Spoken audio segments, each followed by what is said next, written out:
What's going on, everyone? Welcome to this video. So today, as you can clearly see, we are going to talk about the new Freaky Friday. This is the newest Disney Channel original movie. I wish you'd understand and see the world my way. But just one day, just one day, just one day, just one day, just one day.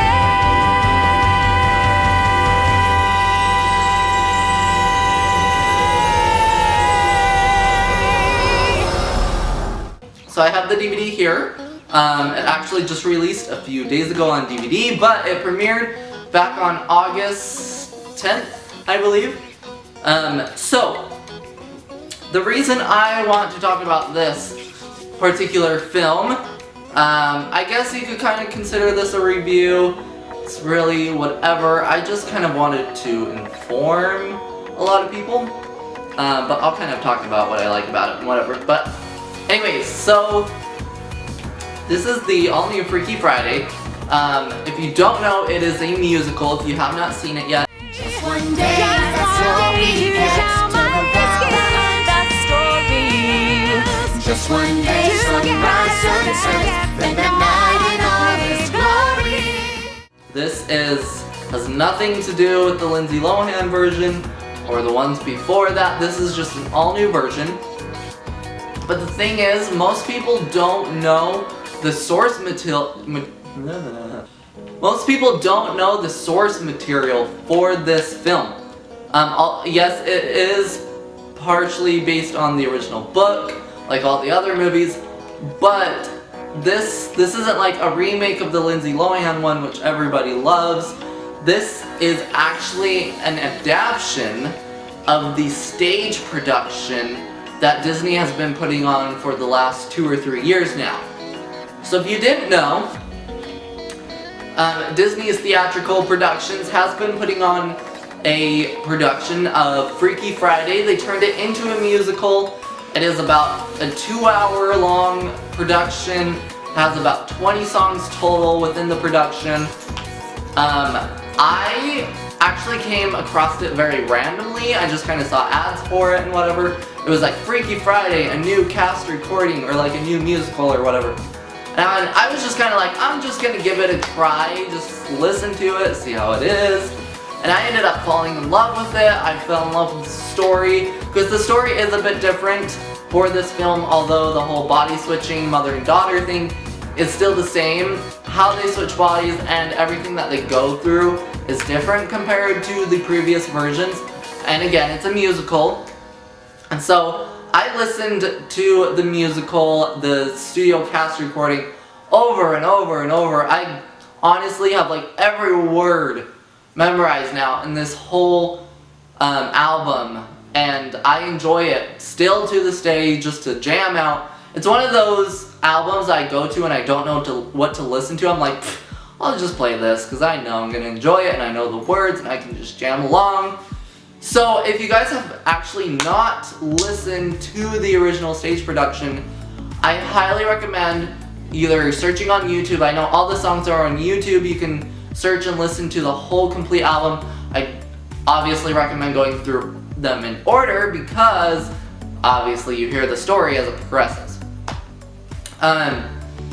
So I highly recommend listening to that. I know it's on iTunes, it's on Spotify, it's on Amazon Music. It also has a CD release. If you want to go old school, you can listen to the soundtrack on CD. So, this is where we start. So it had an original stage production. Disney put on the production. It never went to Broadway. That's where they were going to head next. But then Disney Channel was like, hey, we would like to turn this into a Disney Channel original movie. What are your thoughts? And they were like, let's go for it. So, the stage production is still going on in select cities. Not with the original cast, unfortunately. And it's not going to Broadway as of now. But they have released the rights to let schools and other small stage production people, I don't know what to technically call them, to get the rights to put on the production now. I know a theater north from where I live is actually going to put it on next year, and I really want to go see it. I know it's not going to be the original cast, but I want to go see it in person. So, again, this is where we begin.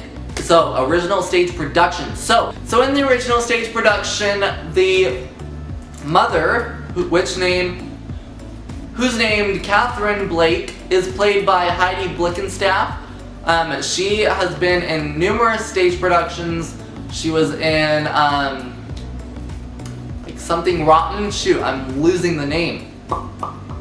Wow. She also played Ursula in the Broadway production of The Little Mermaid, amongst many other stage productions. So she is a stage theater specialist actress or something. This is actually her very first film she's ever done. So it was awesome because they actually offered the role to her for the movie. So the original actress that played the mom in the stage production plays the mom, Catherine Blake, in the movie, which is awesome, and I love her as an actress. She is so great, and she is so funny. She is so funny. Like, she's so great. The daughter, on the other hand, for the stage production was played by Emma Hudson, I believe was her last name. Don't quote me on that.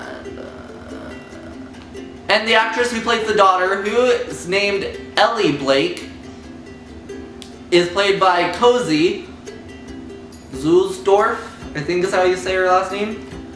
In the film, she has been in Dolphin Tale 2. She's been in numerous Disney Channel series just as kind of a guest star. So anyways, in this version of Freaky Friday, the mother and daughter switch bodies through an hourglass, which was given to their now deceased father. But when they switch bodies, the hourglass breaks. And lucky enough, they had a second one.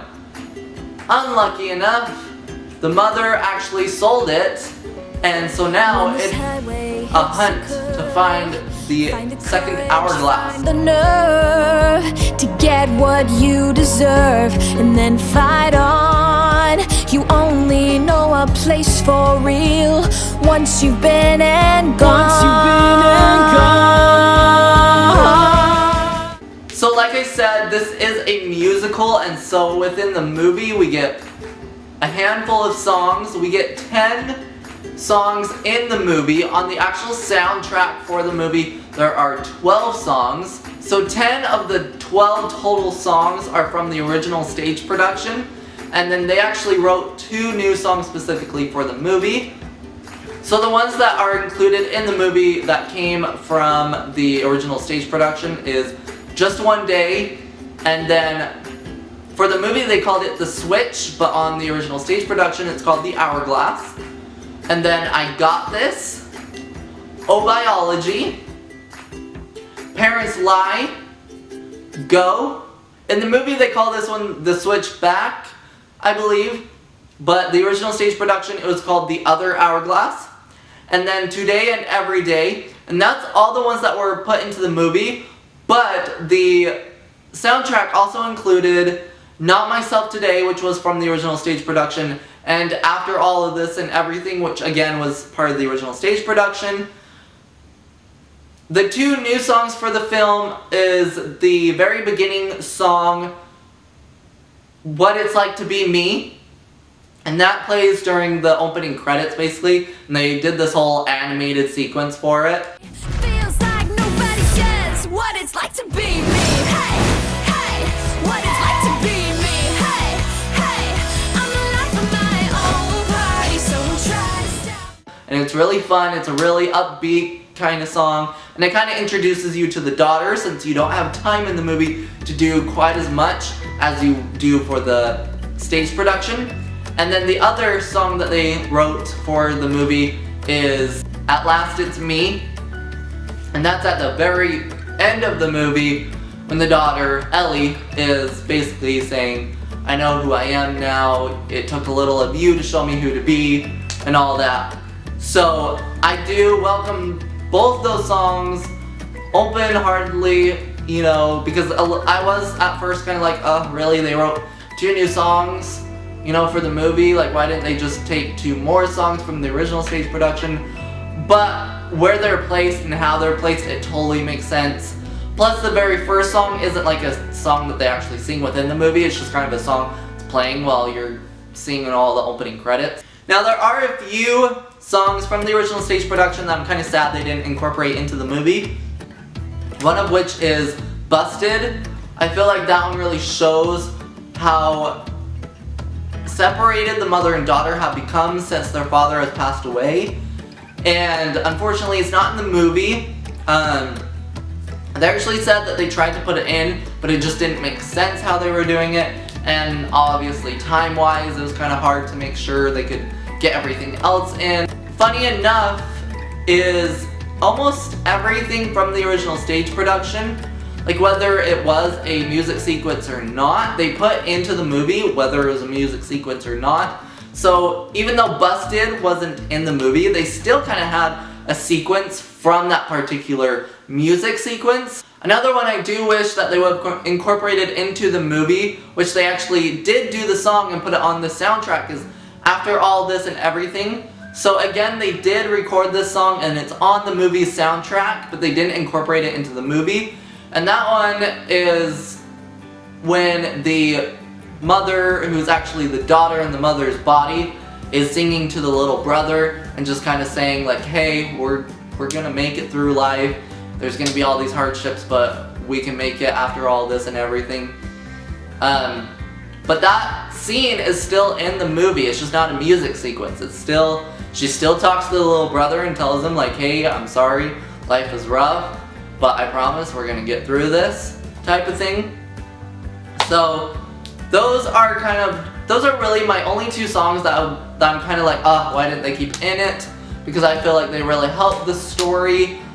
But there's not really one song within that they put into the movie that I feel like they shouldn't have or that they could have kept out. Most of the songs that they didn't put in, I kind of feel were okay to keep out.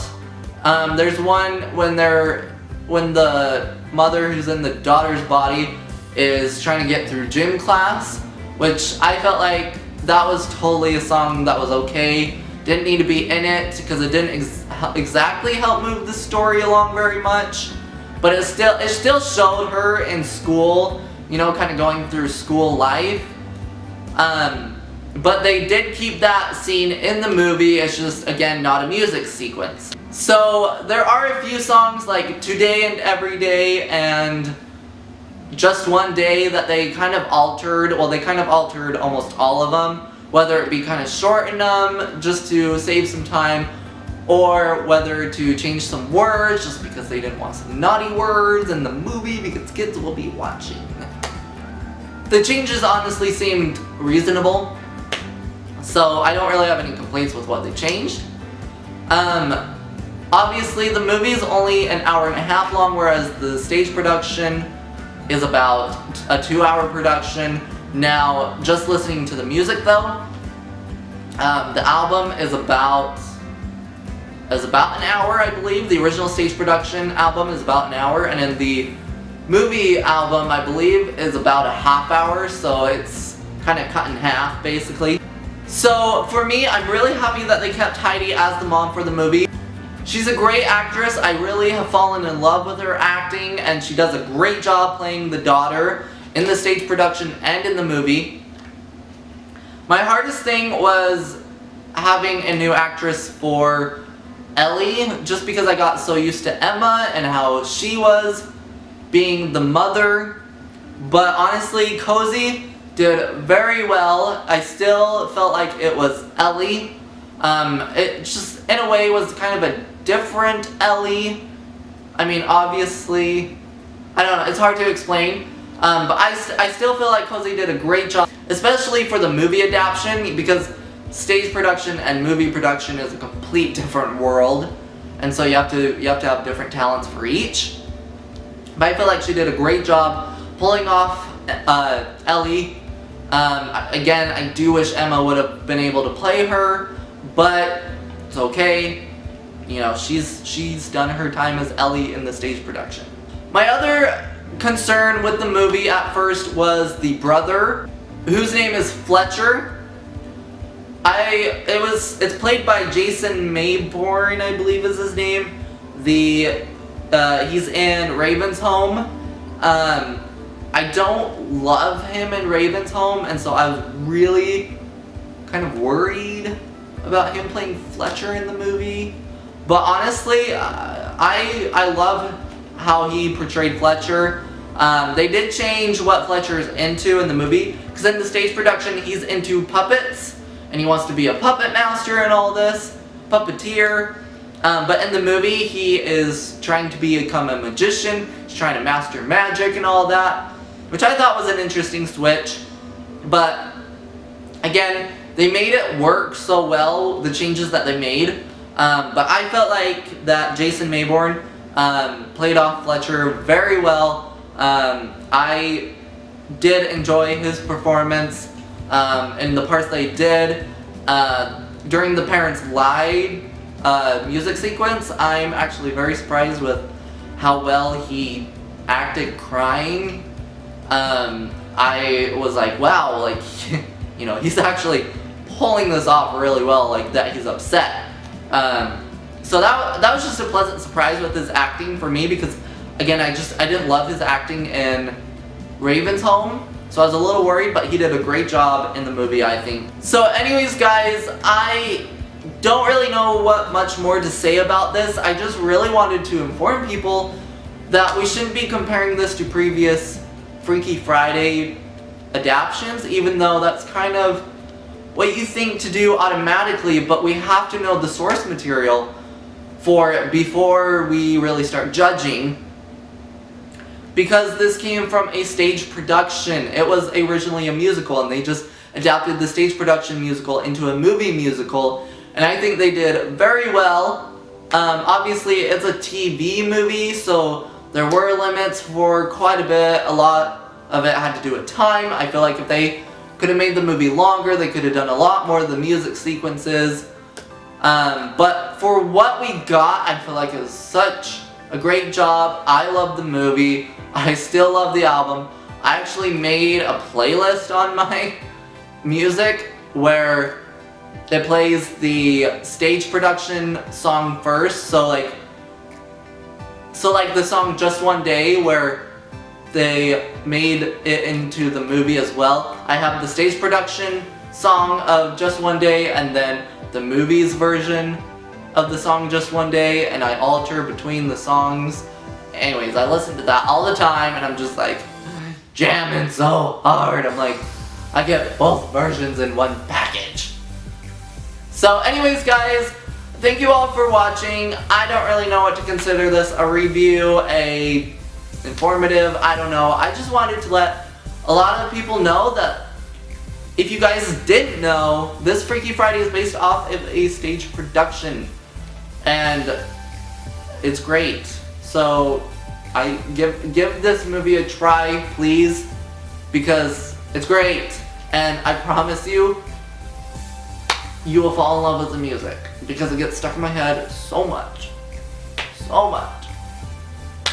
But I do recommend listening to the original Stage Productions album before even watching this or listening to this, the movie's version album, because you get to hear the original story from the stage production, and then you get to see in this version kind of the changes and the winks and the nods from the stage production. So highly recommend listening to the original Stage Productions album first before watching or listening to this one at all, the movie's version. So anyways, guys, thank you all for watching this super random video. I just wanted to make it, just kind of wanted to talk about it. Hopefully you all enjoyed. Super random again.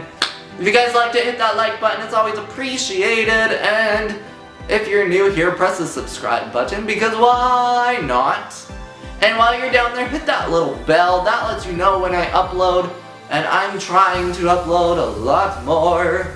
So please stick around. What am I doing? I'm trying to make my life into a musical, so I gotta make some dance moves. I don't know how people dance nowadays. I don't know. It's Fortnite. Everybody dances Fortnite now. I don't understand it. Anyways, guys, going off on a tantrum. Thank you all for watching. I'll catch you in my next one. Goodbye!